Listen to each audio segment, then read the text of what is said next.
ಈ ಪ್ರಪಂಚದಲ್ಲಿರೋ ಯಾವ ಆತ್ಮದಲ್ಲೂ ಸೇರದೆ ಇಷ್ಟು ದಿನ ಕಾದಿದ್ದೇನೆ.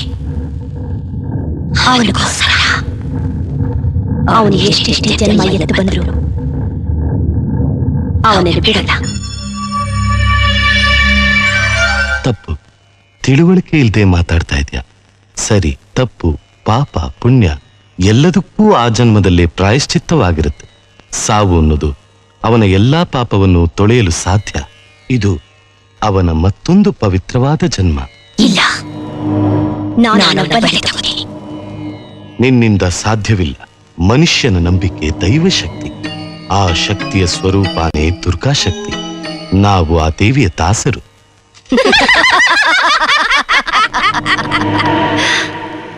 ಅವನ ಕಾಪಾಡೋಕೆ ಯಾವ ಶಕ್ತಿಯಿಂದ ಸಾಧ್ಯ ಇಲ್ಲ. ಸುಮ್ಮನೆ ಹಠ ಮಾಡ್ಬೇಡ. ಮುಂದಿನ ಜನ್ಮದಲ್ಲಾದ್ರೂ ನಿನ್ನ ಮೋಕ್ಷಕ್ಕೋಸ್ಕರ ಪ್ರತಿಕರ್ಮ ಮಾಡ್ತೀನಿ. ಹೋಗು. ಇಲ್ಲ ಅಂದ್ರೆ ನಾನು ನೋಡ್ಬೇಕಾಗಿರೋದು ಪ್ರಾಣಿ ಪಕ್ಷಿಗಳು ಕೂಡ ತಿನ್ನಕ್ಕೆ ಇಷ್ಟಪಡ್ತೀನಿ. ನೀನು ನಾನು ಹೇಳ್ದಾಗ ಕೇಳಲ್ವಾ? ಇಲ್ಲ.